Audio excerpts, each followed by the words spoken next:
"Sir, are you scared too?" The child's voice cut through the rhythmic clatter of steel wheels on frozen tracks. A question so unexpected that Galliano's carefully controlled breathing actually stuttered. He'd boarded this high-speed train specifically choosing the last car because it was empty, because men in his position didn't share space with civilians who might ask questions or remember faces. The overhead lights flickered as the train carved through December darkness, casting shadows across his tailored black suit and the silver watch that had cost more than most families spent on Christmas. But now, a small boy stood 3 feet away, red jacket brilliant against the train's gunmetal interior, a ridiculous lion-shaped winter hat perched on his head with one ear flopping forward. His cheeks were pink from the cold vestibule he'd apparently crossed to reach this isolated car, and he held a stuffed rabbit so worn its original color was a mystery, clutched against his chest like a talisman. Those brown eyes held no wariness, no survival instinct that should have told him not to approach men who radiated the kind of controlled danger Galliano knew he projected without effort. Galliano opened his mouth, but the words that should have come, a dismissal, a command to return to wherever he belonged, simply refused to form. The question itself had been loaded with an innocence so pure it felt like accusation, as if this child had somehow looked past the expensive clothes and controlled posture to see something Galliano had spent years ensuring remained invisible. Fear was weakness in his world, admission of vulnerability that could be exploited by enemies who watched for any crack in the armor. Yet this boy had asked as if fear were simply a shared human condition, something that connected rather than divided. The train swayed around a curve and the child moved closer, apparently interpreting Galliano's silence as permission, rather than the stunned paralysis it actually was. He climbed onto the seat directly beside him without hesitation, the stuffed rabbit positioned on his lap while small legs dangled several inches from the floor. Up close, Galliano could see the careful patches on the red jacket, the slightly too long sleeves that suggested hand-me-down or thrift store origin, the scuffed shoes that had been polished with effort, if not success. "I'm Seth," the boy announced, as if formal introductions were required before continuing this bizarre interaction. "This is Captain." He held up the rabbit briefly before returning it to protective custody against his chest. "Mommy's sleeping 3 cars that way because she worked a double shift, and the train made her finally stop moving." The explanation tumbled out in the uncomplicated way children shared information, no filtering for relevance or privacy. Galliano found himself glancing toward the connecting door through which this impossible child had emerged, half expecting an angry parent to appear demanding to know why a stranger hadn't immediately returned their wandering son. But the door remained closed, showing only darkness beyond its small window, and Seth continued sitting there, with absolute confidence that this was exactly where he belonged. The boy's fearlessness felt like indictment of Galliano's entire existence, a reminder that trust should be natural, rather than commodity to be carefully rationed. "Trains at night feel like moving through space," Seth continued, apparently comfortable with one-sided conversation. "Like we're not on Earth anymore, just floating between places that don't quite exist yet." His voice carried the dreamy quality of children who lived partially in imagination, who hadn't yet learned that reality offered no romance, only transaction and consequence. The observation was eerily poetic for a 6-year-old, suggesting a mother who read to him, who encouraged wonder even when exhausted from double shifts. Galliano's hands rested on his thighs, fingers that had signed documents ending rival operations, now uncertain what to do with themselves in proximity to this small, trusting presence. He should stand, walk the child back to his sleeping mother, return to the isolation that had served him well for longer than this boy had been alive. Instead, he heard himself asking, "Why aren't you scared?" The question emerged rough, unpracticed, because Galliano couldn't remember the last time he'd asked anything out of genuine curiosity, rather than strategic information gathering.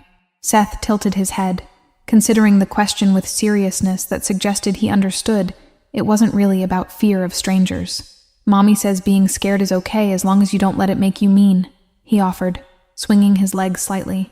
"She says the bravest people are the ones who are scared, but do the thing anyway." The wisdom was clearly borrowed from his mother, repeated with the confidence of a child who believed completely in their parents' worldview.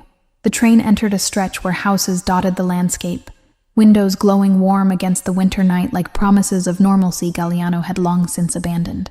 Families sat around dinner tables in those houses, argued about homework and whose turn it was to take out trash, existed in the mundane friction of people who knew each other deeply enough to irritate and comfort in equal measure.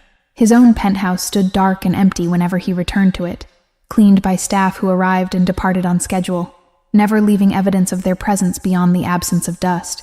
"Do you have someone waiting for you?" Seth asked, apparently having completed his assessment and decided Galliano was safe enough for personal questions. "At wherever you're going." The innocence in the inquiry was devastating, because it assumed everyone had someone. That arrival meant greeting, rather than just another empty space in a different location. Captain the Rabbit stared at Galliano with one remaining button eye, accusatory witness to his inability to answer a child's simple question. Galliano felt something shift in his chest, a sensation so unfamiliar it took him a moment to identify it as the beginning of honesty trying to surface. "Business," he said finally, the word inadequate but familiar, the shield he'd used for years when people asked about his life. "Just business waiting." Seth nodded as if this made perfect sense, but his small face showed disappointment that suggested he'd hoped for a different answer, something involving people rather than transactions. The child adjusted Captain's position, careful with the worn toy in a way that spoke of having few possessions and treasuring each one. "We're going to see my grandma for the first time," he shared, voice dropping slightly. "Mommy's nervous because they didn't talk for a long time after I was born." The admission was delivered matter-of-factly, but Galliano recognized the weight behind it. Family rejection, bridges burned or at least severely damaged, a reunion that might heal or cause fresh wounds. Before Galliano could formulate a response that wouldn't reveal how closely that scenario echoed his own severed family connections, Seth added quietly, "She says Grandma might not like us because we're just us, because Mommy had me without being married, and we don't have the kind of life Grandma wanted for her." The boy's fingers tightened on the rabbit, first sign of vulnerability in his otherwise fearless presentation. "But Mommy also says sometimes people surprise you if you give them the chance." Galliano stared at this small philosopher in a lion hat, recognizing with uncomfortable clarity that he was supposed to be the one offering reassurance, adult wisdom to soothe a child's worry. Instead, he sat frozen by the accuracy of Seth's fear that being just us might not be enough, that the people who should love unconditionally might judge and find wanting instead. His own father had made that assessment years ago, pronouncing Galliano's chosen path as betrayal of family values, despite being built on the very violence his father had introduced him to. The train's rhythm changed slightly as it began climbing into mountain passes, and Seth leaned against the window to watch darkness rush by. "It's pretty when you can't see details," he observed, "just shapes and shadows and lights that could be anything." Galliano found himself looking too, seeing not the landscape, but the reflection of an unlikely pair, powerful man and trusting child, sharing space that should have remained empty. The image felt prophetic in a way he couldn't quite name, suggestion of possibility he'd stopped believing in. "Captain helps when I'm scared," Seth said, returning his attention to Galliano with the frank assessment only children managed. "What helps you?" The question was asked with genuine interest, no manipulation or judgment, just curiosity about how another human being navigated fear. It was possibly the most personal question anyone had asked Galliano in 5 years, and he had absolutely no answer that wouldn't reveal the truth. Nothing helped. He simply endured, existed in state of controlled tension that had become so constant he'd forgotten any other way of being. The silence stretched between them, but it wasn't uncomfortable. Seth seemed content to wait, as if he had all the time in the world for Galliano to figure out how to respond. Outside, snow began falling, visible in the train's exterior lights, flakes that appeared and vanished in the same instant. The child watched them with delight, while Galliano watched the child, seeing wonder where he'd learned to see only precipitation that complicated travel and created operational difficulties. Seth's legs continued their gentle swinging, creating soft, rhythmic thumps against the seat that somehow made the isolation of the train car feel less absolute. He turned Captain to face Galliano, manipulating the rabbit's worn paw in a small wave that would have been absurd if it hadn't been so earnest. "He says you seem lonely," Seth announced with the confidence of someone translating for an authority figure. Captain's good at noticing things like that because he's very old and has seen lots of people.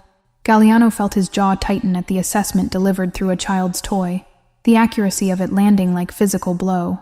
Lonely suggested lack, deficiency, emotional state he'd convinced himself was actually strategic isolation necessary for survival in his world. But sitting in this empty train car he'd chosen specifically to avoid human contact, hearing the observation from a 6-year-old who understood loneliness enough to name it, the distinction between chosen solitude and desperate isolation became impossible to maintain. "Your mother lets you talk to strangers on trains?" Galliano asked, deflecting with a question about parenting, rather than addressing Captain's devastatingly correct observation. His voice came out rougher than intended, rusty from the unfamiliar territory of honest conversation. Seth shrugged with the elaborate unconcern of children whose logic was still developing. "You're not strange, you're just sad," he corrected, as if this were obvious distinction. Strange means weird or scary. Sad means your insides hurt. The train passed a small station without stopping, platform lights illuminating falling snow for a brief moment before darkness returned. Galliano watched Seth's profile as the boy tracked the lights, seeing none of the calculation or assessment that governed his own observations of surroundings. This child looked at the world as source of wonder rather than threat, saw people as potential connections rather than risks to be managed. When had Galliano lost that capacity, or had he ever possessed it in the first place? "Mommy says everyone has insides that hurt sometimes," Seth continued, apparently on a philosophical roll. "She says the difference between good people and bad people isn't whether it hurts, it's what they do about the hurt." He adjusted his lion hat, which had slipped forward over one eye. "Good people try not to hurt others just because they're hurting. Bad people spread it around like they're sharing." The borrowed wisdom from Carrie again, parenting through moral framework that acknowledged pain as universal while insisting on ethical response. Galliano found himself wanting to argue with a 6-year-old's simplistic view of morality, to explain that the world was far more complex than good people and bad people, that survival required actions that couldn't be color-coded so neatly. But Seth's brown eyes held such certainty, such faith in his mother's worldview, that Galliano couldn't bring himself to introduce the cynicism that had become his default lens. Let the child keep his uncomplicated ethics a while longer, before reality taught him the nuances that destroyed certainty. "Why do you sit alone if it makes you lonely?" Seth asked, pivoting back to his original observation with the persistence of children who latched onto interesting puzzles. "Aren't there other seats with other people who could talk to you?" The question revealed a mind that saw isolation as problem with obvious solution. Simply choose different seats, different company, different life. Galliano almost laughed at the innocence of believing change could be that simple. "I prefer spaces where no one asks questions," Galliano said finally, offering partial truth because this strange child seemed to pull honesty from him without effort. "Where silence doesn't require explanation." Seth absorbed this with a thoughtfulness that suggested he was trying to understand a completely foreign concept. His world was apparently full of questions and explanations, dialogue and connection. The idea of choosing silence must seem as strange as choosing to go hungry when food was available. "That sounds quiet but not peaceful," Seth observed after a moment, demonstrating emotional intelligence that exceeded his years. "Like when Mommy and I don't talk because we're mad, not because we're comfortable." He hugged Captain tighter, finding security in the worn rabbit that Galliano envied. "Mommy says silence is only good when you don't have to work at it, when you can just be quiet together and it feels okay." The train took a curve, and Seth leaned into it naturally, body adjusting to the motion with the ease of someone small enough that physics still felt like game, rather than forced to be managed. Galliano kept his own body rigidly controlled, resisting the sway, maintaining center of gravity through conscious effort.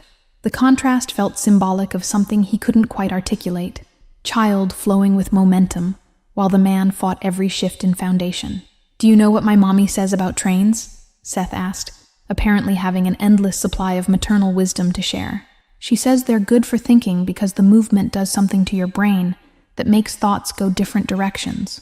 He traced a meandering pattern in the air with one small finger, illustrating the concept. "Like your thoughts can go places they couldn't go if you were sitting still." Galliano realized with uncomfortable awareness that this was exactly what was happening.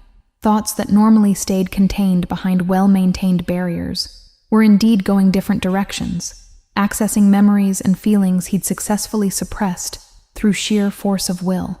Sitting still in his usual environments meant maintaining iron control, but something about the train's movement, the late hour, this impossible child's presence was indeed doing something to his thoughts, making them slip sideways into territory he normally defended against.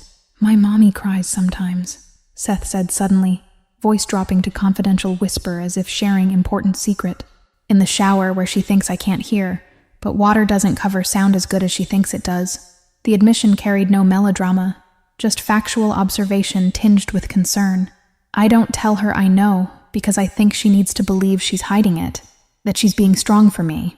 The observation was so mature It made Galliano's chest tighten with recognition of parenthood's double burden, managing your own pain while performing strength for someone who depended on you completely.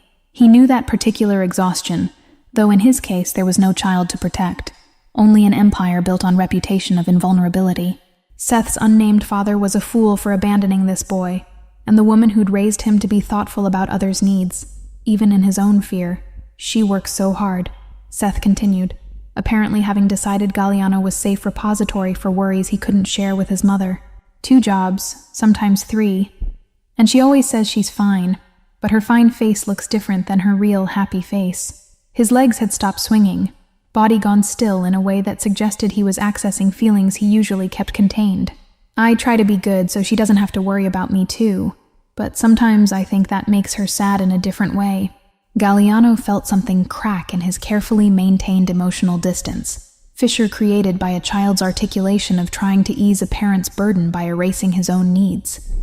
He'd done the same thing as a boy, performed perfection for a father whose love came with conditions and scorecards. Seth deserved better than learning that particular lesson so young, deserved to know his needs mattered, even when his mother was exhausted from providing for them. "Your mother is lucky to have you," Galliano heard himself say, words emerging without conscious decision to speak them. Anyone who works that hard to take care of someone loves them more than most people are capable of loving. Seth's face brightened at the validation, smile transforming his worried expression into something luminous. "You think so?" he asked hopefully. "Even though we're just us and don't have the regular kind of family?" "Especially because of that," Galliano said with unexpected certainty, thinking of the sprawling estate where he'd grown up surrounded by blood family who treated each other like business rivals. "The regular kind of family isn't always the real kind." Seth nodded vigorously, apparently having found the reassurance he needed. "That's what Mommy says too," he confirmed. "She says we're a perfect family of 2, that more people would just be extra, not better." The train emerged from a stretch of forest into open farmland, lights from scattered houses creating constellation against the snowy landscape.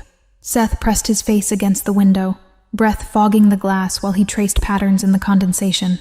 "Do you think my grandma will like me?" he asked quietly, vulnerability finally surfacing beneath his philosophical exterior. "Mommy says yes, but her voice does this thing where it goes up at the end like she's asking a question instead of answering one." Galliano looked at this small, fierce, impossibly trusting child who'd wandered into an empty train car and somehow decided that a dangerous stranger was the right person to share his fears with. "I think," he said carefully, weighing each word, "that your grandmother would be a fool not to like you, and if she can't see what an extraordinary person you are, that's her loss, not yours." Seth turned from the window, eyes wide and hopeful. "You really think I'm extraordinary?" "Everyone thinks their kid is extraordinary," Galliano amended, trying to retreat from the emotional exposure the statement had required. But Seth shook his head with the stubbornness of someone who knew when adults were backtracking. "You don't have a kid," he pointed out with devastating accuracy. "So you're just saying it because you mean it, not because you have to." The logic was irrefutable, and left Galliano with no defensive position, except silence. The boy returned his attention to Captain, adjusting the rabbit's position, with the careful tenderness that suggested the toy was far more than object. It was companion, confidant, extension of himself. "Mommy gave me Captain when I was born," Seth explained without prompting. "She says he's been on every adventure with me, that he knows all my secrets and keeps them safe." The rabbit's remaining button eye stared at Galliano, as if assessing his trustworthiness, determining whether he deserved inclusion in this small constellation of trust. Galliano found his gaze drawn to his own hands resting on his thighs, hands that had signed documents ending people's livelihoods, that had gripped weapons when signatures weren't sufficient. They were steady hands, controlled hands, the hands of someone who never showed uncertainty, because uncertainty meant death in his world. But sitting next to this child who radiated trust like heat, those same hands felt inadequate, ill-equipped for the kind of connection Seth offered so freely. "You have very still hands," Seth observed, apparently tracking Galliano's attention. "Most grown-ups fidget or move their hands when they talk, but yours just stay calm." The observation was delivered neutrally, but Galliano heard the unasked question beneath it. Why such rigid control? What was he defending against with that stillness? "I learned to be still a long time ago," Galliano said, offering explanation that explained nothing. "Movement gives away what you're thinking." Seth considered this with the seriousness he brought to all new information. Small face scrunched in concentration. "But isn't giving away what you're thinking how people understand each other?" he asked, locating the flaw in Galliano's logic with childlike directness. "If everyone hides what they think, how do you know who to trust?" The question was rhetorical philosophy from a 6-year-old, but it contained a truth Galliano had spent years refusing to acknowledge. That total control meant total isolation. "You trust people who've earned it," Galliano said, but even as words left his mouth, he recognized their inadequacy.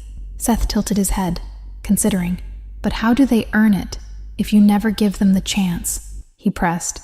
"Mommy says trust is like a garden. You have to plant seeds and water them and wait. You can't just expect flowers to appear because you decided to want them." More maternal wisdom, this time delivered with the confidence of someone who'd found the metaphor particularly compelling. The train's rhythm changed as it began descending from the mountain pass, subtle shift in pitch and tempo that both of them registered simultaneously. Seth's face brightened at the change, apparently finding meaning in the transition that Galliano couldn't access. "We're getting closer," the boy announced unnecessarily. "Closer to where things change." The phrasing was odd, suggesting not just physical arrival but existential shift, threshold being crossed that went beyond simple geography. "Are you scared about seeing your grandmother?" Galliano asked, redirecting conversation away from his own defensive patterns. Seth nodded slowly, honest in his admission. "A little," he confessed. "What if she looks at me and wishes I was different? What if she looks at Mommy and thinks she made a mistake having me?" The fear was articulated with the clarity of something he'd thought about extensively, worry that had been examined from multiple angles during those nights when his mother cried in the shower. Galliano felt anger spike at the unnamed grandmother who'd created this anxiety in a child, who'd allowed her judgment of her daughter's choices to cast shadow over this boy's sense of worth. "If she thinks your existence was a mistake, then she's the one who's wrong," he said with heat that surprised them both. "You're here, you're real, and anyone who can't see your value doesn't deserve access to you." Seth's eyes widened at the vehemence, but underneath the surprise, Galliano saw something like relief, validation from an unexpected source. "Mommy says her mom has old ideas about how families should look," Seth explained, apparently wanting to be fair despite his fear. "That she grew up when people did things in a certain order, and anything different seemed wrong." The generosity in trying to understand his grandmother's perspective while simultaneously fearing her rejection showed a capacity for empathy that made Galliano wonder what Seth could become if the world didn't crush that quality out of him. The passing landscape had shifted again, scattered farms giving way to more dense development as they approached whatever city marked Seth and his mother's destination. Lights were more frequent now, signs of human habitation multiplying, the isolation of the mountain pass dissolving into proximity to others. Galliano felt the transition like loss, knowing that arrival meant this strange interlude would end, that Seth would return to his sleeping mother, and Galliano would resume the solitary existence he'd chosen. "Do you ever wish you could go back and choose different?" Seth asked abruptly, apparently moving through his own thought process toward some conclusion. "Like, if you could be a kid again, would you pick a different way to be?" The question was asked with genuine curiosity, not as judgment, but as exploration of hypothetical possibilities. Galliano stared at this small philosopher, unsure how to explain that he'd never really had choices, that his path had been determined by circumstances and expectations, and survival instincts that kicked in before conscious decision was possible. "I think," Galliano said slowly, "that we become who we need to be based on what happens to us. Going back wouldn't help, because the same things would happen, and we'd make the same choices." Seth frowned at this, clearly dissatisfied with the deterministic worldview. "But Mommy says every day is a chance to choose different, that being stuck is something we do to ourselves, not something that happens to us." More borrowed wisdom, this time directly contradicting Galliano's fatalistic perspective. The conductor's voice crackled over the speaker system, announcing their approach to the next station in a bored monotone that suggested he'd made this announcement thousands of times. Seth perked up at the sound, checking the window as if expecting to see their destination materializing. "That's not our stop," he said after a moment, relaxing back into the seat. "We have 2 more. The clarification came with relief, suggesting he wasn't quite ready for this conversation to end despite knowing it must. Galliano found himself equally relieved by the reprieve, unsettled by his own reluctance to see this strange child leave. In less than an hour, Seth had created crack in Galliano's carefully maintained isolation, simply by existing without guile or agenda.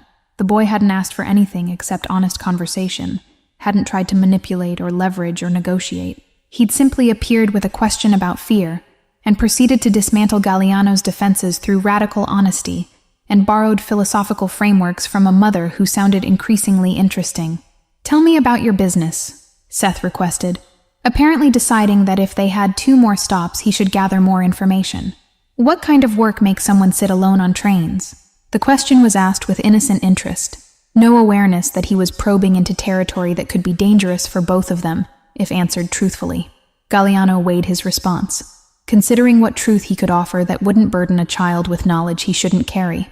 "I manage family interests," Galliano said finally, using the phrase that technically wasn't a lie while obscuring the nature of those interests. "Make decisions about resources and territory. Handle conflicts between different groups." Seth nodded as if this made perfect sense, apparently hearing nothing sinister in the vague description. "Do you like it?" he asked, cutting through professional description to the personal question beneath. "Does it make you happy?" The question landed with unexpected force, because no one had asked it in years, possibly ever. Success was measured in power and profit, in territories controlled and rivals eliminated, in respect maintained through calculated displays of strength. Happiness had never been part of the equation, was possibly antithetical to the kind of success Galliano had achieved. "It makes me successful," he said, offering the only answer he had. "That's what matters." Seth's small face showed confusion at the distinction, apparently unable to comprehend success that didn't include happiness as fundamental component.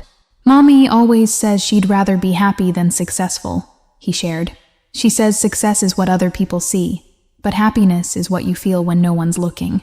The contrast to Galliano's worldview was stark. Carrie had apparently chosen authenticity over achievement, internal peace over external validation. He suspected she was both braver and wiser than his own choices had allowed him to become. The train entered a tunnel without warning, exterior lights disappearing as emergency lighting kicked in, casting the car in amber half-darkness that transformed familiar shapes into shadows. Seth moved closer instinctively, not touching, but closing the distance between them with the unconscious trust of someone who'd decided Galliano was safe. The tunnel's acoustics changed everything. The train's rhythm became louder, more insistent, sound bouncing off rock walls in ways that made conversation feel more intimate, confessional. "This is my favorite part of train rides," Seth whispered, as if the darkness demanded quieter voices. "When you go through tunnels and can't see outside anymore, just yourself reflected in the window." He pointed at the glass where their shapes appeared ghostly, overlapping with the amber emergency lights. "Mommy says tunnels are when you get to think about who you are, instead of where you're going." Galliano studied their reflection. Powerful man and small child, incongruous pairing that shouldn't exist, but somehow did in this suspended moment. His own face looked different in the distorted reflection, less controlled, more uncertain, as if the darkness stripped away layers he maintained in full light. Seth's lion hat appeared oversized in the reflection, making him seem even smaller, more vulnerable than he actually was in his fearless reality. "Why do you really sit in empty cars?" Seth asked again, his persistence undiminished by Galliano's earlier deflection. "And don't say because you like quiet, because I can tell that's not the whole truth." The observation came without accusation, just curiosity about why someone would choose isolation so deliberately. "My teacher says when people hide, it's usually because they're protecting something, not because they actually want to be alone." The tunnel stretched longer than Galliano expected, mountain passage that seemed to exist outside normal time and space. He felt the weight of Seth's question, the child's intuitive understanding that solitude and loneliness were not the same thing, that his carefully chosen isolation was defense mechanism rather than preference. "I sit alone," Galliano said slowly, "because in my world, letting people close means giving them power to hurt you. Distance is survival strategy." Seth absorbed this with the gravity it deserved, small face serious in the amber light. "But doesn't that mean you're already hurt?" he asked with devastating logic. "If you have to protect yourself all the time, aren't you living like you're already wounded even if no one's actually hurting you right now?" The question revealed an understanding of psychological self-protection that seemed impossibly sophisticated for 6 years old, making Galliano wonder what conversations Carrie had with her son during their family of 2 existence. "It's complicated," Galliano offered weakly, knowing the phrase was adult shorthand for "I don't want to explain," rather than genuine complexity. Seth nodded as if expecting this response. "That's what grown-ups always say when they don't want to admit something's actually simple but scary," he observed. "Mommy says complicated is usually just another word for scared to choose." The borrowed wisdom struck with surgical precision, cutting through Galliano's defensive complexity to expose the fear beneath. The train's sound changed, indicating they were approaching the tunnel's end, and Galliano felt something like panic at the thought of returning to normal light, normal distance, normal defenses. In this amber darkness, he'd somehow allowed himself to be seen by a child who asked questions adults had learned not to ask. "What are you scared of?" Seth pressed, apparently sensing the window of vulnerability closing. Not like scared of bears or heights, the real scared that makes you sit alone on trains. The question hung in the amber air while Galliano struggled with the unfamiliar impulse toward honesty. Years of carefully constructed lies and strategic omissions had made truth feel dangerous, exposure that could be weaponized by anyone paying attention. But Seth wasn't asking for strategic advantage. He was asking because he genuinely wanted to understand, because his small world still operated on the assumption that honest questions deserved honest answers. "I'm scared," Galliano said quietly, words emerging from some place he hadn't accessed in years, "that if I let anyone see who I actually am underneath everything I've built, they'll realize there's nothing there worth knowing." The admission came out raw, unpolished, more truth than he'd intended to share. "That the person I've become to survive has completely erased whoever I might have been if I'd made different choices." Seth's hand found his in the darkness, small fingers wrapping around Galliano's larger ones with pressure that was more reassurance than demand. "You're here right now," the boy said with certainty that allowed no argument. "Talking to me like a real person, saying true things even though they're scary to say. That means there's definitely something there." The logic was irrefutable, child's eye view that cut through existential anxiety with simple observation of present reality. The train burst from the tunnel into moonlit landscape, brightness after darkness making both of them blink against the sudden change. Seth's hand remained in Galliano's for a moment longer, before he withdrew it naturally, returning to holding Captain with both arms. The intimacy of the tunnel conversation seemed to hang in the brightened space, words that had been spoken in darkness now existing in light, whether either of them was ready for that exposure. "My mommy cries in the shower," Seth said again, but this time with different emphasis. "Because she thinks if I see her scared, I'll be scared too. But I'm already scared sometimes, and pretending we're both not scared just means we're scared alone instead of scared together." His voice carried frustration with the isolation that adults impose through their protective instincts. "I wish she'd just cry in front of me so I could hug her, and we could be sad together instead of separately." Galliano recognized the parallel Seth was drawing. That protective isolation, whether from child or from world at large, ultimately created more pain than it prevented. Carrie cried alone in the shower for the same reason Galliano sat alone on trains. Mistaken belief that acknowledging vulnerability meant burdening others with it. That strength required performing invulnerability even when exhausted from the effort. "Have you told her that?" Galliano asked. "That you'd rather know she's sad than have her hide it?" Seth shook his head, sudden shyness appearing for the first time in their conversation. "I'm scared if I tell her I know, she'll feel bad that she didn't hide it better," he admitted. "Like I'm criticizing her protecting instead of asking her to stop protecting." The ethical dilemma was sophisticated, not wanting to burden his mother with guilt about her attempt to protect him from her pain. Galliano wondered if Carrie understood what an extraordinary job she'd done, raising this thoughtful, emotionally intelligent child, despite her exhaustion and limited resources. "Maybe," Galliano suggested carefully, "people who love each other deserve to know the truth, even when the truth is painful. That pretending to be okay when you're not is a kind of distance that feels like protection, but is actually abandonment." The words were meant for Seth, but Galliano heard them ricochet back, applying to his own patterns of isolation, that he'd convinced himself were strategic, rather than fear-based. Seth considered this with his characteristic seriousness, working through the implications. "So, if I tell Mommy I hear her crying and it's okay, that's not making it worse. It's making it more together?" he asked, seeking confirmation of the framework. "Even if it makes her feel bad at first that I knew all along?" Galliano nodded, recognizing he was essentially advocating for vulnerability he couldn't practice in his own life, offering wisdom he'd never managed to embody. "Your mother is lucky," Galliano repeated, meaning it more with each iteration. to have someone who wants to share her pain instead of just being protected from it. Seth's face showed relief at the validation, apparently having needed permission from an outside source to trust his instinct that honest connection was worth the discomfort. "I'll tell her," he decided. "After we see Grandma, when we're back home and things are normal again. I'll tell her I want us to be scared together instead of alone." The commitment was delivered with the certainty of someone who'd made important decision and intended to follow through. Galliano found himself hoping Seth would maintain that courage when faced with actual conversation, that childhood intention wouldn't dissolve into adult hesitation. "Promise you'll actually do it?" he heard himself ask, surprising them both.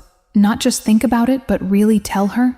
Seth looked at him with new assessment, apparently recognizing that Galliano needed him to succeed where Galliano himself had failed. The connecting door burst open with force that suggested panic, rather than casual entry, and a woman stumbled through with the controlled desperation of someone who'd been searching multiple train cars. Her golden hair was disheveled from sleep and frantic movement, winter coat thrown over what appeared to be medical scrubs, and her face showed the particular terror of a parent who'd woken to find their child missing. "Seth!" she gasped, eyes finding him immediately with the targeting system only mothers possessed.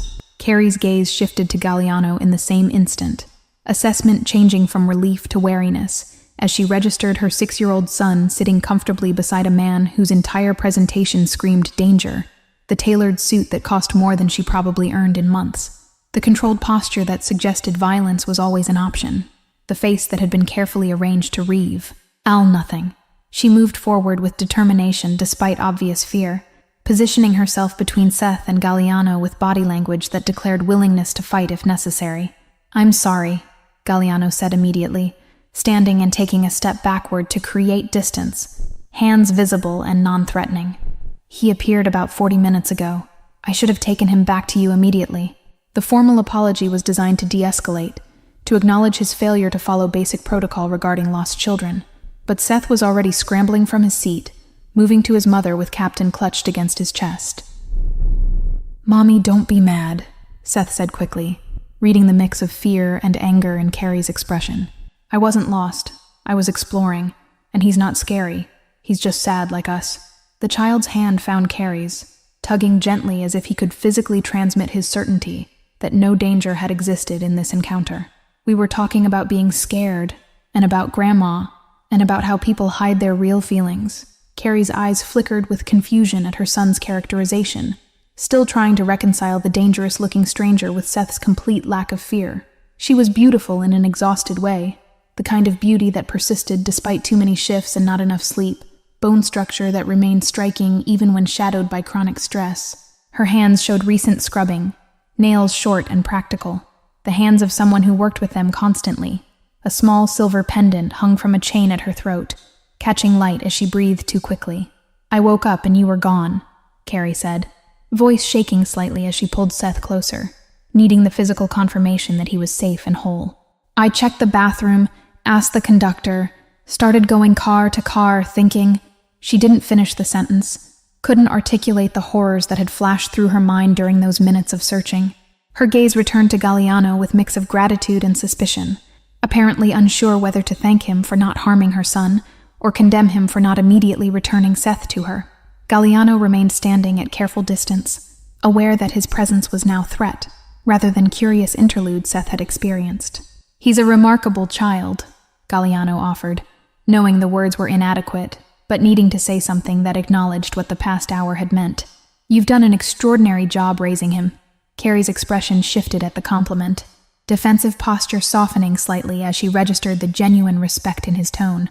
"He's not supposed to talk to strangers on trains," Carrie said, but her voice had lost its sharp edge, settling into something closer to resigned acknowledgement that Seth operated on his own logic. "We've had conversations about stranger danger, about not wandering off, about a dozen rules he apparently decided didn't apply tonight."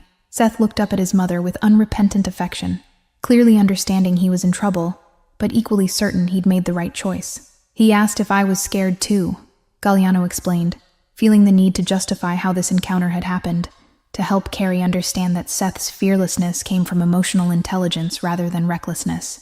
The question was— He paused, searching for words that wouldn't sound insane. "I didn't know how to respond, and by the time I figured out I should take him back to you, we were talking." and it felt wrong to interrupt that. Carrie's eyes held his with intensity that suggested she was reading layers beneath his words, seeing past the expensive suit to whatever truth existed underneath. "You really talked?" she asked, voice carrying doubt that any adult would genuinely engage with a 6-year-old stranger. Not just humored him until you could get rid of him? The question revealed her protective instinct paired with awareness that most people tolerated children rather than actually listening to them. "We really talked," Galliano confirmed, surprised by how much he meant it. About fear and loneliness and family, and the difference between being complicated and being scared to choose. Seth nodded vigorously at this summary, apparently pleased that Galliano had remembered their philosophical ground. "And about how Captain knows things," Seth added, holding up the worn rabbit as evidence. "And about Grandma and whether she'll like us." Carrie's face softened completely at the mention of her mother, tension releasing as she recognized that Seth had found someone to share his worries with, that this strange encounter had been about her son needing an outside perspective on the fears he couldn't fully share with her. "Oh, baby," she said, pulling Seth into a proper hug. "Grandma's going to love you. She's going to take one look at you and wonder how she stayed away this long." The certainty in her voice suggested she was trying to convince herself as much as Seth, but the love underneath the words was unmistakable. Galliano watched the embrace, seeing the way Seth melted into his mother's arms despite his earlier philosophical detachment, seeing the way Carrie's whole body relaxed once she had her child physically close. The bond between them was palpable, tested by circumstances but fundamentally unshakable. "Should I go back to our seats now?" Seth asked, though his tone suggested he was hoping for a different answer, that he wanted this strange three-way encounter to continue somehow. Carrie looked at Galliano, then at the empty seats around them, then back at her son, who was clearly not ready to leave. "We could," she started, then stopped, apparently struggling with competing instincts. Remove Seth from the stranger immediately, versus honor her son's obvious connection to this unlikely person. "Sit," Galliano said, gesturing to the seats with sudden decisiveness born from not wanting this to end yet, not wanting to return immediately to isolation after tasting something different. "Please, if you're comfortable, He hesitated, unsure how to finish that sentence. What was he? Sorry? Grateful? Changed by an hour of conversation with a child? "I'd like to hear more about this grandmother visit, if you're willing to share." Carrie studied him for a long moment, weighing risk against the intuitive sense that sometimes strangers could be trusted, despite all logical arguments against it. She saw something in his face that must have satisfied her assessment, because she nodded slowly, removing her coat and settling into the seat across from where Galliano had been sitting. Seth immediately positioned himself between them, creating a bridge with his small body, apparently determined to maintain connection between the two adults. "My mother and I haven't spoken in 6 years, Carrie said abruptly, apparently deciding that if they were doing this, they might as well do it honestly. "Since I told her I was pregnant and keeping the baby despite not being married, despite the father making it clear he wanted no part of parenthood." Her voice carried no self-pity, just factual recitation of history that had shaped her present. "She said I was throwing my life away, that I'd regret choosing a child over stability and respectability." Galliano leaned forward slightly, drawn in by the vulnerability of her admission. "But you didn't regret it," he stated, rather than asked, seeing the evidence of that choice sitting between them, bright-eyed and wrapped in a lion hat. Carrie smiled at Seth with such fierce love it was almost painful to witness. "Not for 1 second, she confirmed. "Hardest thing I've ever done, and also the best thing. But I'd be lying if I said there weren't moments I wondered what my life would look like if I'd made the choice she wanted." Seth's hand found his mother's, small fingers weaving through hers with practiced ease. "Mommy says she won the lottery when she got me," he informed Galliano seriously, "even though we're actually poor and can't afford lottery tickets." The observation would have been funny if it weren't so poignant. 6-year-old understanding of financial struggle wrapped in absolute certainty of being loved. Carrie laughed, the sound surprising all of them with its genuine warmth. "That's exactly right," she confirmed, squeezing Seth's hand. "Best return on investment in the history of investments, even if the investment was accidental and completely unplanned." She looked at Galliano with new directness, apparently having decided he'd earned more of her story. "My mother wrote me a letter last month, first contact in 6 years, said she'd been wrong, that she wanted to meet her grandson, that she'd wasted too much time on pride and principles when she should have been learning who we actually are." The train's rhythm had become white noise, backdrop to the conversation happening in seats that minutes ago had held only one isolated person, and now contained an impromptu gathering of damaged people trying to be brave. Carrie shifted her position, tucking one leg underneath her with the unconscious comfort of someone who'd become used to making any space feel temporary and homelike. Her exhaustion was visible in the shadows beneath her eyes, but animation of talking about her life seemed to energize her beyond what rest could provide. Part of me wants to believe her letter was genuine, Carrie continued, fingers still intertwined with Seth's in her lap. That she really has changed. That she actually wants to know Seth instead of just checking a grandmother box before she gets too old to make the effort. The skepticism was earned rather than cynical, protective instinct, born from having been rejected once, and refusing to let her son experience the same disappointment. But the other part remembers how certain she was that I was ruining my life, how clear she made it that choosing Seth meant choosing him over her. Galliano understood family ultimatums that forced impossible choices, fathers who demanded absolute loyalty or complete severance with no middle ground permitted. "What made you decide to go?" he asked, genuinely curious about what could overcome that kind of foundational hurt. After 6 years of silence, what made her letter different from staying angry? The question felt intrusive even as he asked it, but Carrie didn't seem offended by the directness, apparently finding relief in someone asking what she'd probably been asking herself. Seth deserves the chance to know his grandmother even if that relationship ends up disappointing him, Carrie said after a moment, voice carrying the weariness of someone who'd thought through every angle of a decision until thinking became its own form of torture. I can survive her rejecting me again. I've already done that once. But if I keep him from her out of my own hurt, and someday he resents me for that choice, I'd never forgive myself. The maternal sacrifice was evident in every word, willingness to risk reopening her own wounds to give Seth an opportunity she wasn't certain would be positive. Seth had been quiet during this exchange, listening with the careful attention children gave to conversations about themselves that adults thought were happening over their heads. "I'm not scared she won't like me," he clarified suddenly, apparently needing to correct the assumption everyone had been making. "I'm scared she'll like me, but still not like Mommy, and then I'll have to choose." The fear was articulated with precision that suggested he'd been sitting with this particular anxiety for longer than the train ride. The observation landed heavily between all three of them, revealing the complexity of the situation in a way that adult conversation had been dancing around. Carrie's face showed surprise and pain at her son's worry, apparently not having considered that Seth might fear being forced into picking sides. "Baby, you would never have to choose between us," she said firmly, pulling him closer. "Whatever happens with Grandma, you and I are a team. Nobody gets to split that up. But what if she wants me to stay with her, and you want us to go home?" Seth persisted, working through the scenario with the logical progression children used when trying to map out all possible outcomes. What if she says she'll help, but only if we move there, and you don't want to move? The questions revealed he'd been listening to conversations Carrie thought she'd had privately, picking up on tensions and possibilities from overheard phone calls or his mother's worried midnight pacing. Galliano watched Carrie struggle with how to respond, seeing her mental calculation of what truths to share versus what protection to offer. "We're not moving," she said finally, choosing honesty.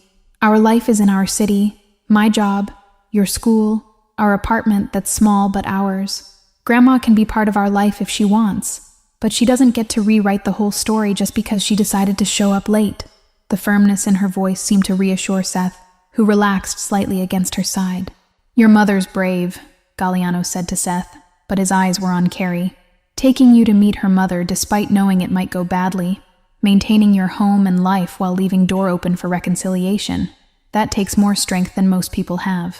Carrie's cheeks colored slightly at the compliment, apparently unused to having her parenting choices validated by strangers, especially strangers who looked like they'd never had to choose between rent and groceries. "I'm terrified," Carrie admitted with a laugh that held no humor. "Absolutely terrified that she'll say something that hurts Seth, or that she'll pretend to be interested in him, but I'll be able to tell she's judging us, or that she'll be genuinely wonderful, and I'll resent her for not being wonderful 6 years ago when I desperately needed a mother." The admission tumbled out with momentum of confession too long held inside, words that apparently needed to be spoken even to a stranger on a train. Seth patted his mother's hand with the comforting gesture of someone much older, having clearly reversed their roles in this moment. "Captain says it'll be okay either way," he announced with the certainty of someone relaying information from a higher authority. He says Grandma is just another person who might surprise us, and if she doesn't, we'll still have each other. The wisdom filtered through a stuffed rabbit somehow carried more weight than if stated directly, child's logic that allowed difficult truths to land softly. Captain is very wise, Galliano agreed seriously, giving the rabbit the respect it clearly deserved in this small family's constellation. Has he been giving you this kind of advice for long? Seth nodded enthusiastically, apparently delighted to have another adult who understood Captain's importance. Since I was born, he confirmed. Mommy says he's absorbed all her best parenting, so now he can remind me of it even when she's too tired to remember herself. Carrie smiled at this characterization, some of the tension leaving her shoulders as the conversation shifted to lighter territory. Captain's my backup brain, she confirmed. When I'm working double shifts and running on 4 hours of sleep, he steps in to make sure Seth remembers that he's loved and capable, and that chocolate milk before bed is not an acceptable dinner. The shared mythology around the worn rabbit revealed the creativity she'd employed in single parenting, making necessity into magic through storytelling and imagination. Do you have a captain? Seth asked Galliano suddenly, apparently having decided that everyone needed their own version of emotional support and wisdom. Someone who reminds you of important things when you forget? The question was asked with genuine interest, no awareness that he was probing into territory Galliano had spent years avoiding. Or, do you just remember everything yourself? Galliano felt the weight of the question, the assumption that everyone had someone or something that anchored them emotionally. I used to, he said carefully, surprising himself with the admission. A long time ago, but I lost track of those reminders, forgot what was important outside of work and success and maintaining control. The vagueness was intentional, but the truth underneath was more honest than he'd been with anyone in years, that he'd systematically eliminated anything that might make him vulnerable or soft or human in ways his position couldn't afford. Carrie's eyes held understanding that suggested she recognized emotional amputation when she saw it, probably having treated enough patients to know what people looked like when they'd cut off parts of themselves to survive. It's not too late to remember, she said quietly, the statement neither judgment nor platitude but simple observation. People forget things and then remember them again all the time. That's what growing up is, I think. Forgetting what matters and then fighting to remember it again. The conductor's voice crackled through the speakers again, announcing the next station with the same bored intonation that suggested nothing on this train ride was remarkable or life-changing. Seth tensed slightly at the announcement, checking the window for landmarks that would tell him whether this was their stop. One more after this, he said, more to himself than to anyone else. One more and then everything changes. The phrase echoed his earlier observation about getting closer to where things change. Temporal awareness unusual in someone so young. Are you ready? Galliano asked, directing the question at both mother and son. Carrie laughed, the sound carrying genuine amusement at the absurdity of the question. Absolutely not, she admitted. But I don't think ready is actually the requirement here. I think showing up is the requirement, and ready is something you discover you are after you've already done the thing. The philosophy matched her earlier assertions about courage being action despite fear, rather than absence of it. Seth nodded agreement with his mother's assessment, apparently having already internalized her worldview about bravery.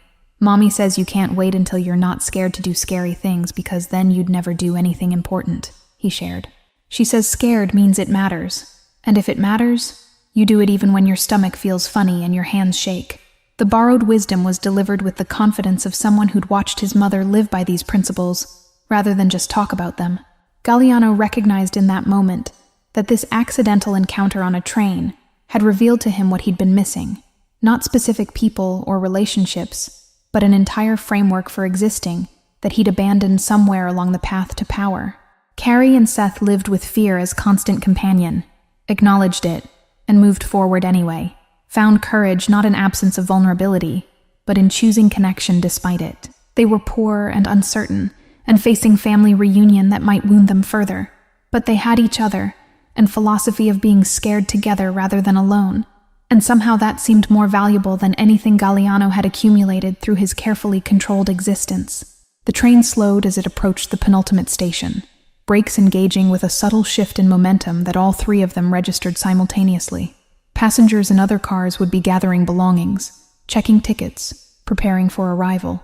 But in this last car, the three of them remained still, suspended in a conversation that felt too important to interrupt with practical concerns. Seth had repositioned himself so he was leaning against both his mother and Galliano simultaneously, creating physical bridge between them with his small body in a way that felt both innocent and intentional.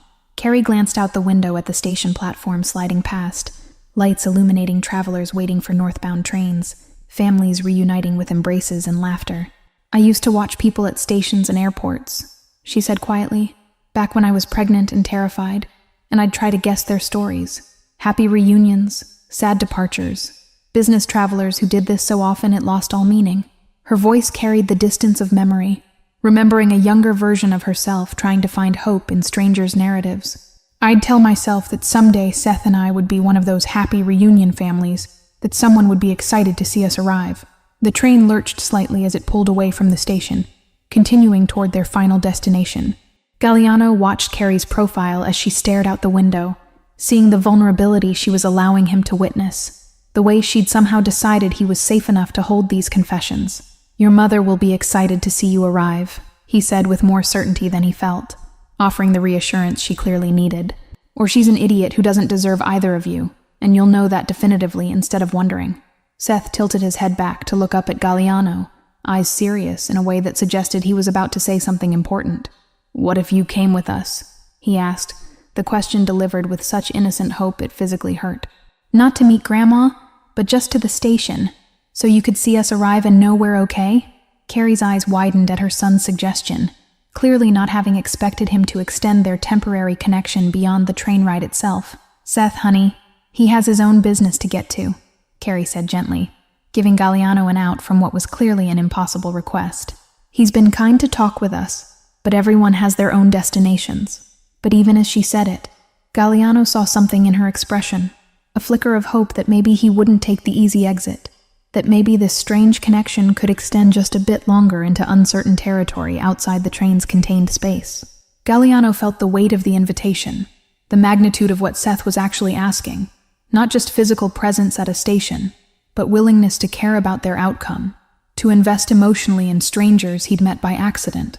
Everything in his carefully constructed life argued for polite refusal, for maintaining boundaries that had protected him from exactly this kind of entanglement. But sitting there with Seth's warmth against his side and Carrie's vulnerable hope in her eyes, those boundaries felt less like protection and more like prison. "My business can wait," Galliano heard himself say, words emerging before conscious decision had been made. "If you're comfortable with it, I'd like to see you safely to wherever you're meeting your mother." The offer hung in the air between them, more significant than the simple logistics it described. He was offering presence, witness, the kind of showing up that people in his world didn't do, because it implied caring about outcomes beyond their own advantage. Carrie's expression cycled through surprise, uncertainty, and something that might have been relief so profound it was painful to witness. "You don't have to," she said, but her voice lacked conviction, revealing that she desperately wanted him to insist. "I mean, we'll be fine. We've been fine on our own for 6 years. We can handle one more arrival."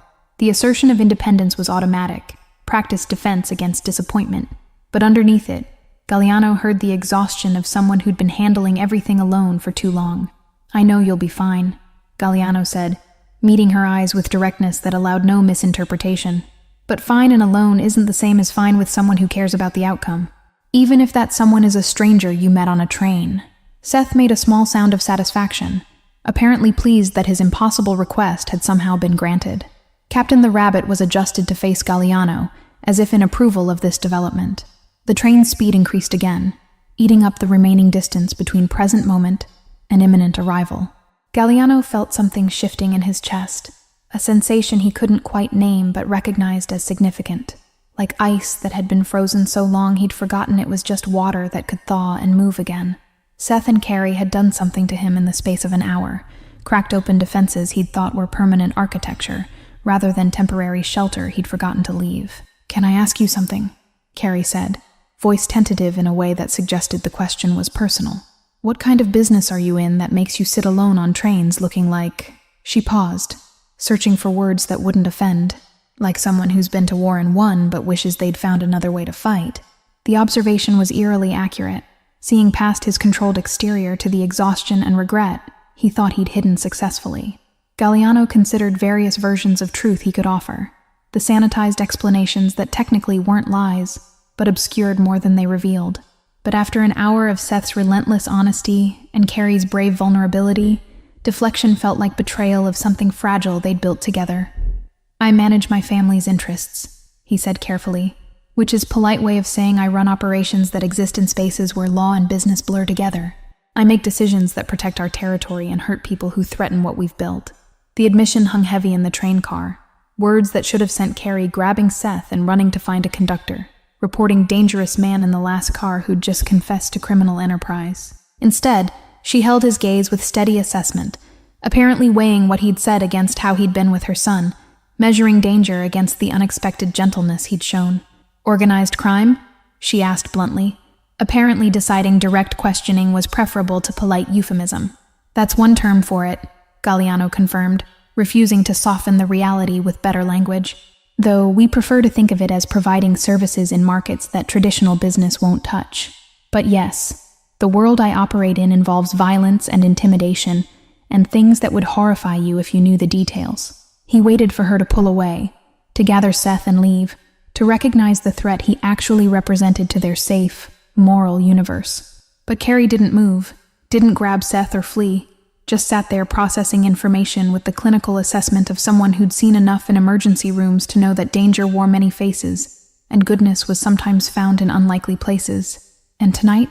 she asked quietly, "sitting alone on a train, letting my son interrogate you for an hour, offering to see us safely to our destination. Which version of you is that?" "That's the version I thought I'd killed off years ago," Galliano admitted, surprised by his own honesty. "The part of me that still remembers what it felt like to care about something beyond power and control and winning. Your son asked if I was scared too, and the truth is, I'm terrified of what happens if I let myself remember how to be human, instead of just effective." The confession was more vulnerable than anything he'd shared in years, exposure that made him feel stripped raw. Seth had been quiet during this exchange, listening with the gravity children brought to adult conversations about things they only partially understood. "Mommy says people aren't just one thing," he offered into the silence. "That everyone has the person they are and the person they could be, and sometimes those are different people." He looked up at Galliano with those trusting brown eyes. "Maybe you're both versions at the same time, and you get to pick which one is in charge." The philosophical offering from a 6-year-old landed with unexpected force, suggesting that identity wasn't fixed, but choice made repeatedly, that past actions didn't permanently determine future possibilities. Galliano wanted to argue that it was more complicated than that certain lines once crossed couldn't be uncrossed, certain choices accumulated into identity that became destiny. But looking at Seth's certain face and Carrie's hopeful expression, he wondered if maybe the child's simple framework was more accurate than his own fatalistic complexity. "The version of me that wants to make sure you arrive safely is in charge right now," Galliano said finally, accepting the gift Seth was offering, permission to be different than he'd been, even if just for this moment. "Whatever I am the rest of the time can wait until after I know you've met your grandmother and have somewhere safe to go if things don't work out the way you're hoping." The commitment was spoken aloud, witnessed, making it real in a way that private decisions never were. The overhead lights flickered as the train passed through another brief tunnel, momentary darkness that felt symbolic of transition they were all experiencing. Galliano noticed his hands had relaxed on his thighs, fingers no longer maintaining the rigid control that had been his default for years, as if Seth's presence had somehow given him permission to exist without constant defensive tension.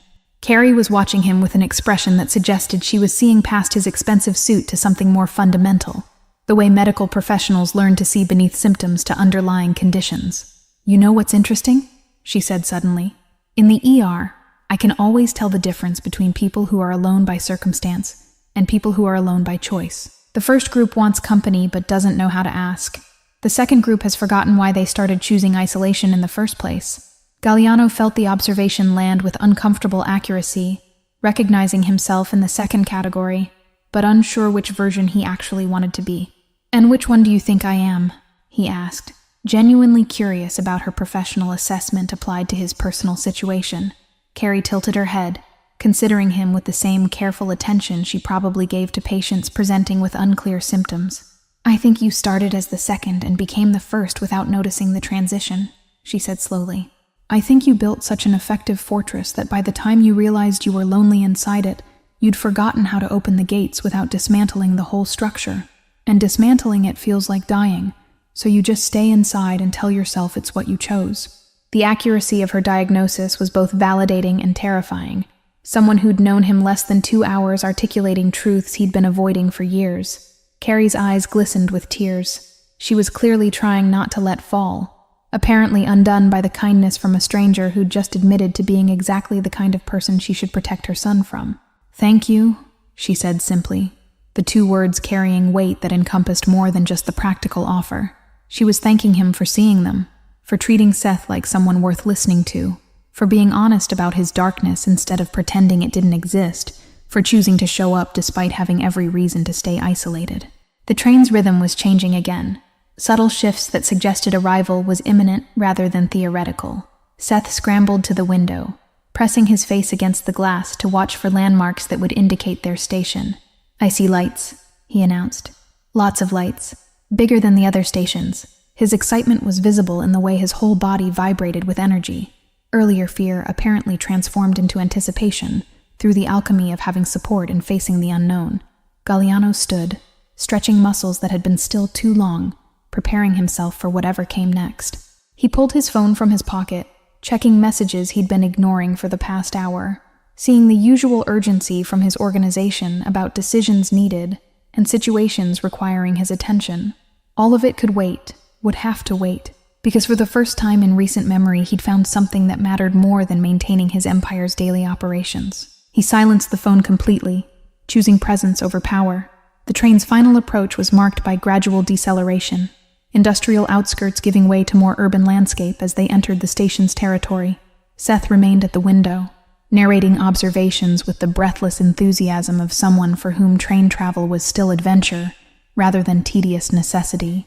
"There's a big clock tower," he reported, "and people with suitcases everywhere, and lights that are red and green and yellow like Christmas but all year."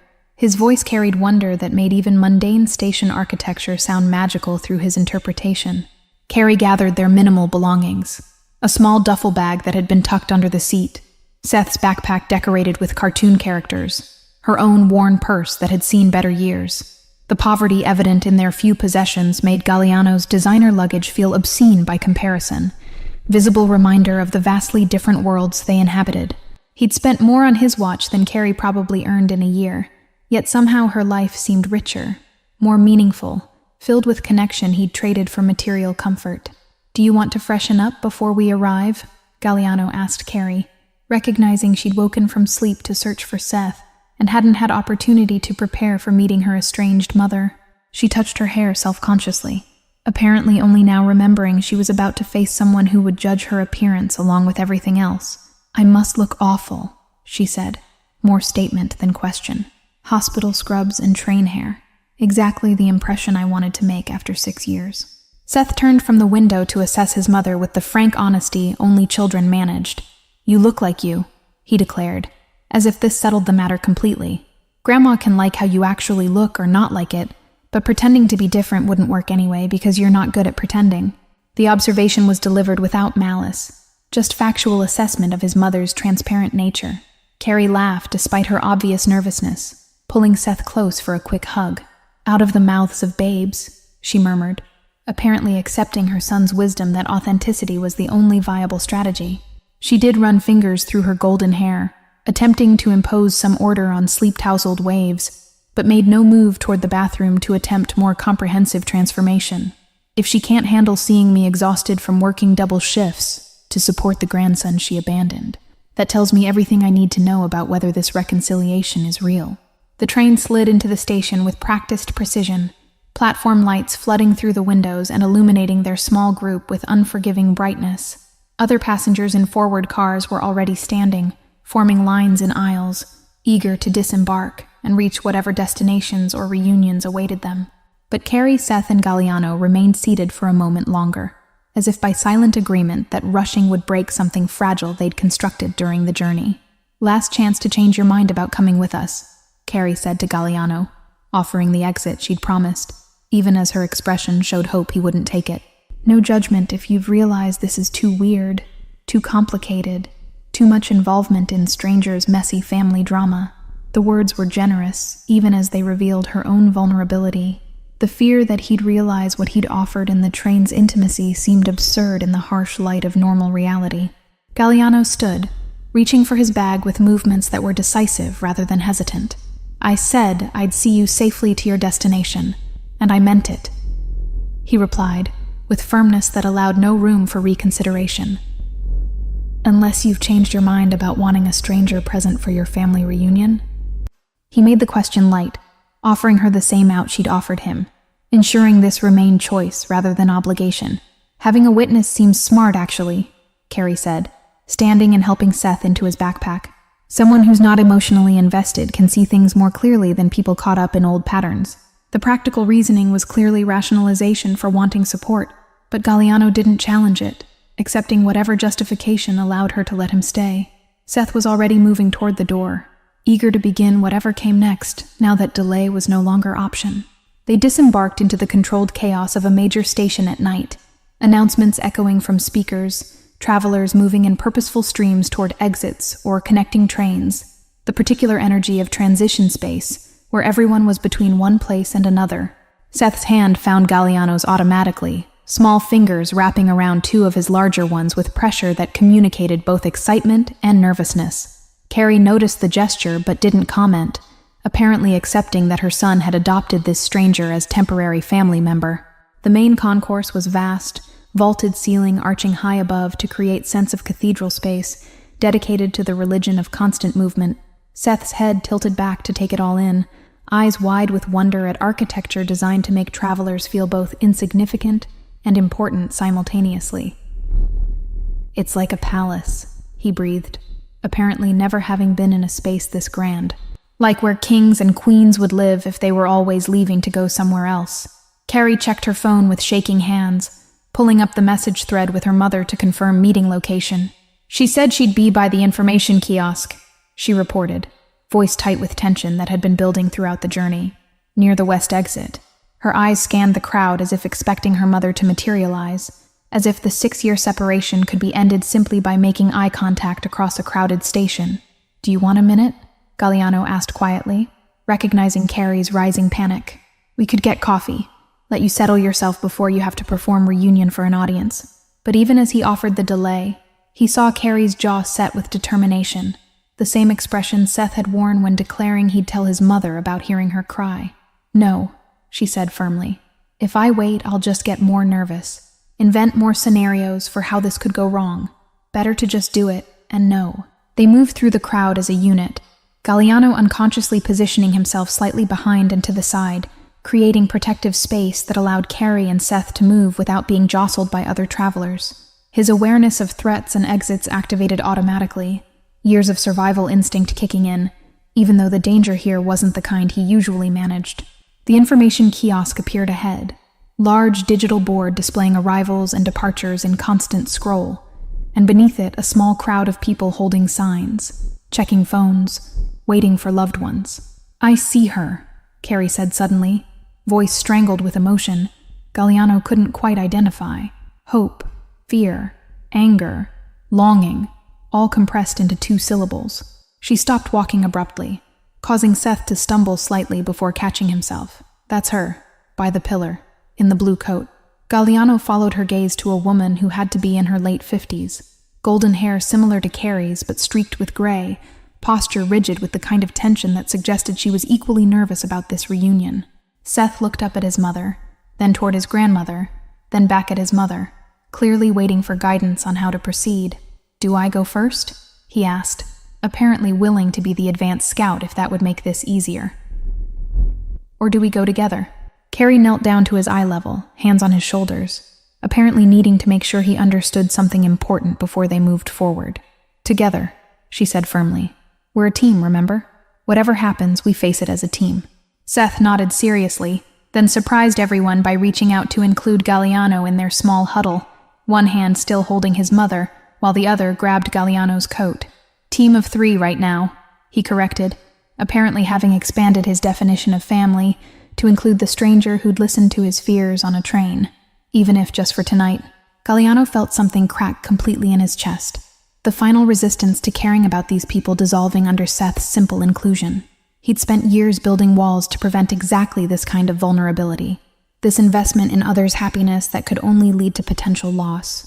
But kneeling there in a train station with a child's hand clutching his coat, and a single mother about to face her estranged parent, he couldn't remember why those walls had seemed so important. "Team of 3, Galliano confirmed, voice rougher than intended, even if just for tonight. The repetition felt like vow, commitment that bound him to these strangers in ways he didn't fully understand but couldn't deny. Carrie's eyes met his over Seth's head, gratitude and something else.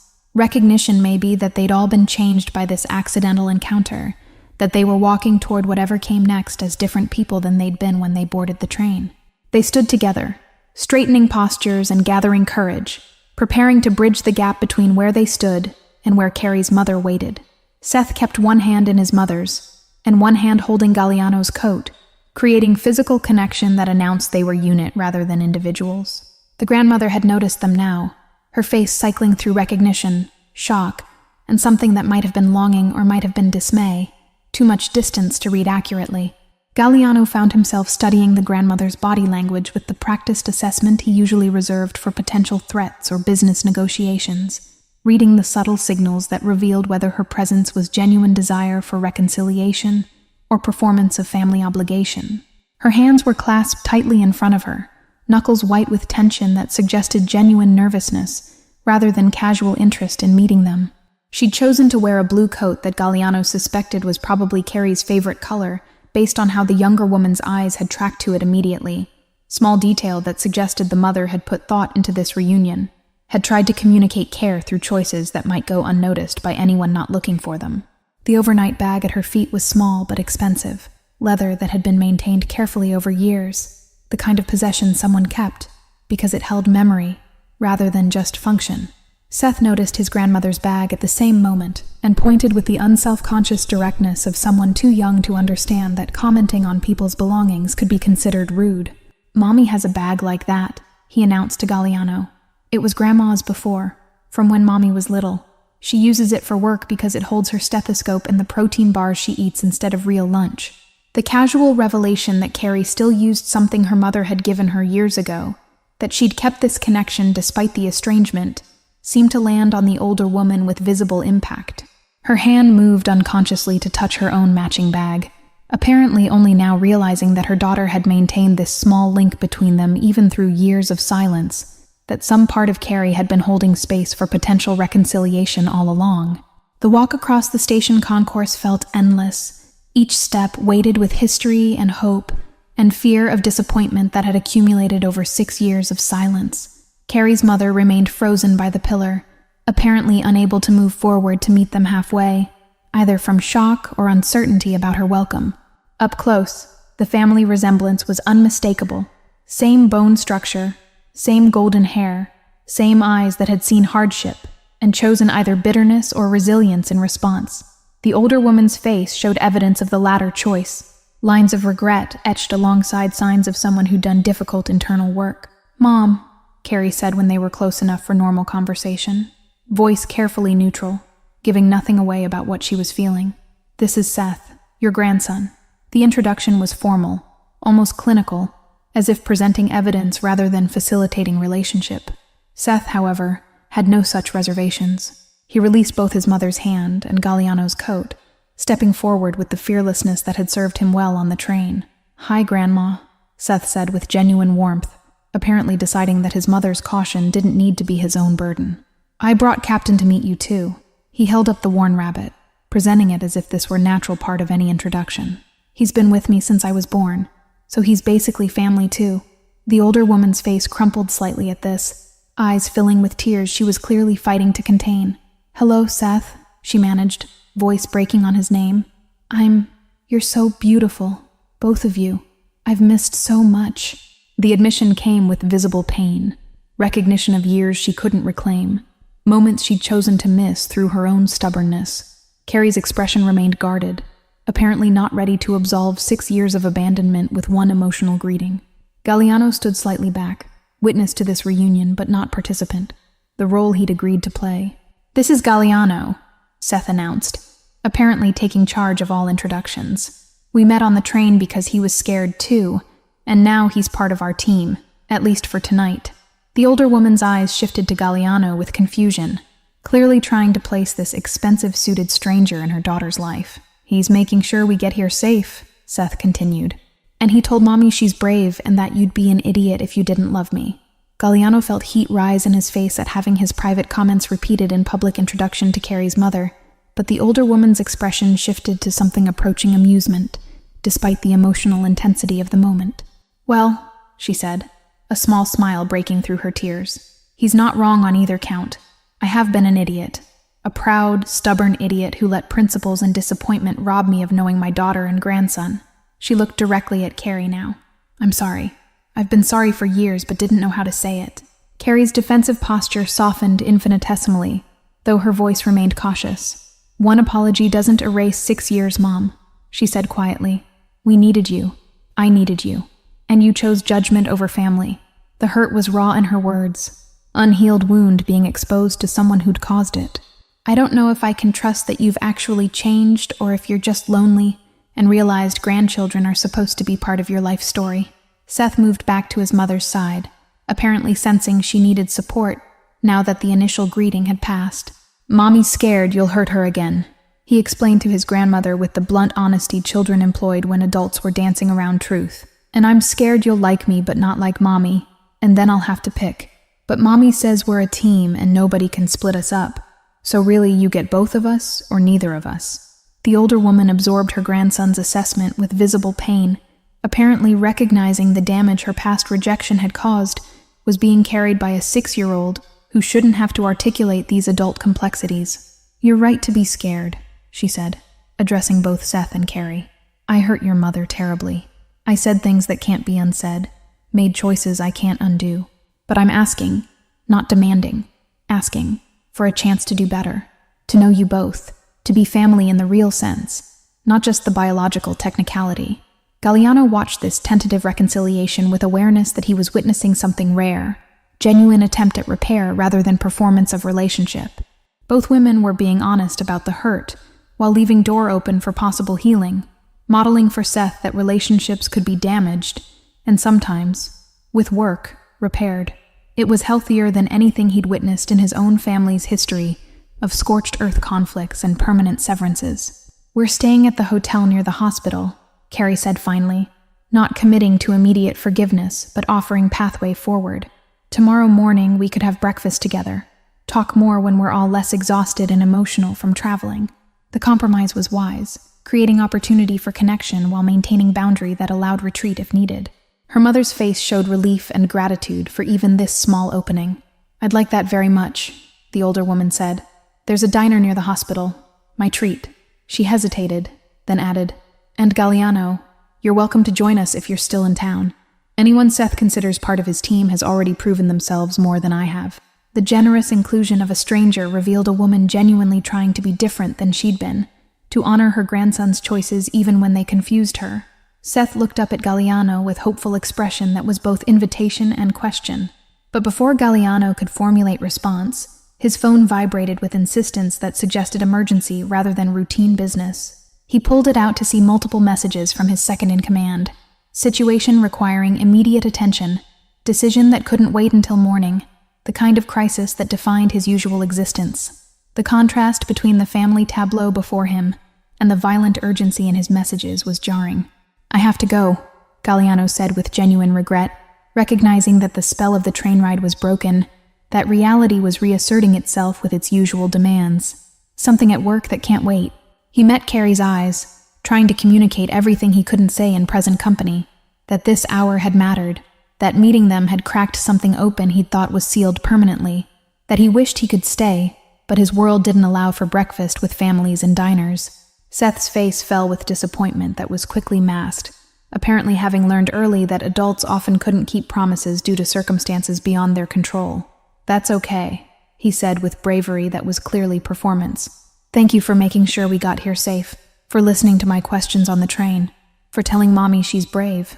Each phrase was delivered like small gift, appreciation for kindness that might never be repeated. Carrie stepped forward, close enough that Galliano could see the exhaustion and hope and fear still battling in her expression. "Thank you," she said simply. echoing her earlier gratitude but adding depth that came from reaching destination safely. For sitting with Seth instead of returning him immediately. For being honest about your life instead of pretending. For reminding me that strangers can sometimes see us more clearly than people who've known us forever. The words carried weight that suggested she understood what this encounter had cost him emotionally, what vulnerability he'd allowed that contradicted everything about his usual existence. Galliano wanted to say something profound, something that would capture what meeting them had meant, but words failed him. Instead, he reached into his coat pocket and pulled out a business card. Simple, elegant, containing only a phone number with no name or business affiliation. "If you need anything," he said, pressing it into Carrie's hand. "If the reconciliation goes badly and you need somewhere safe to go, or if Seth has more questions that need answering, or if you just want to talk to someone who understands being scared, that number reaches me directly, anytime." Carrie's fingers closed around the card with pressure that suggested she recognized it as lifeline, backup plan, if her mother's promised change proved temporary. "I'll keep it," she promised. "Probably won't use it because I'm trying to learn to ask for help only from people who've signed up for long-term involvement, not strangers met on trains, but I'll keep it." The refusal was kind, realistic acknowledgement that their worlds didn't intersect in sustainable ways, but the keeping was its own form of hope. Seth stepped forward for a hug, apparently deciding physical goodbye was necessary regardless of whether they'd see each other again. Galliano knelt to the boy's level, accepting the embrace with awkwardness that came from years of not being hugged by anyone, let alone children who smelled like train travel and innocent trust. "Stay brave," Galliano said quietly, repeating words Seth's mother had apparently told him countless times. "Keep asking questions, especially the scary ones. Keep being part of your mom's team, and take care of Captain." "I will," Seth promised solemnly. "And maybe someday, if you stop being scared of remembering how to be human, you can find your own captain." Everyone needs something that reminds them what's important. The wisdom delivered in a child's voice landed with precision that suggested Seth understood far more than anyone gave him credit for, that his innocent questions on the train had been strategic in their own way, opening doors adults had learned to keep locked. Galliano stood, nodded to Carrie's mother, who was watching this entire interaction with visible confusion about what had transpired on the train to create this unlikely bond, and then turned to leave before he could change his mind about going. Each step away from them felt heavier than it should, as if he were walking away from possibility, rather than just returning to normal life. The crowd swallowed him quickly, anonymous traveler among thousands, but he felt their presence behind him like warmth against his back, until distance made it impossible. He was 3 blocks from the station, waiting for his driver to arrive, when his phone rang with Carrie's number. She must have called from a payphone since she'd mentioned not having much data on her plan. "Hello?" he answered, surprised by the contact so soon after departure. "Everything okay?" Her voice came through slightly breathless, as if she'd run to make the call. "I just wanted to say, before you went back to being whoever you are the rest of the time, that Seth was right. You're not just sad, you're lonely, and those are different things. Sad heals eventually, but lonely just gets worse unless you choose different." Galliano leaned against the building wall, closed his eyes, heard the truth in her assessment. "I know," he admitted.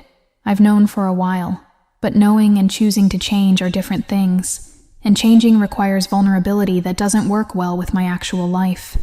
The explanation was weak even to his own ears, excuse rather than reason. Carrie was quiet for a moment, then said softly, "Seth thinks you're going to remember how to be human. He said it in the bathroom after you left, that you have the face of someone who's going to surprise himself. Kids are usually right about that stuff." "Your son is extraordinary," Galliano said, repeating his earlier assessment, "and you're brave in ways most people never manage. I hope your mother proves worthy of the chance you're giving her." More silence. Then Carrie's voice came through thick with emotion. "I hope you prove worthy of the chance Seth thinks you're giving yourself. That's all. Just wanted to say that before we become strangers again." She hung up before he could respond, leaving him standing on a cold street corner with a phone against his ear, and awareness that he'd been seen more completely in 1 hour by a child and his mother than he'd been seen in years by people who worked with him daily. His car arrived, sleek and black, and exactly the kind of vehicle someone in his position drove. The driver opened the door without speaking, trained to understand that Galliano didn't engage in casual conversation. But instead of climbing in immediately, Galliano stood on the sidewalk looking back toward the station he could no longer see, thinking about a boy in a lion hat asking if he was scared too, thinking about a mother who chose honesty about her failures over protective pretense, thinking about a worn rabbit named Captain who apparently carried concentrated wisdom about what mattered in life. Thank you all for following this story. If you're enjoying it, write in the comments where you're watching from. And don't forget to like, subscribe, and share this video. Your support is important for me to continue bringing you stories like this. Sometimes the most profound changes in our lives begin with a simple question from someone brave enough to ask. Sometimes being found starts with admitting we're lost, and sometimes the person we most need to connect with is the version of ourselves we buried beneath years of survival and fear. Survival and fear. Survival and fear. Survival and fear. Survival and fear. Survival and fear. Survival and fear.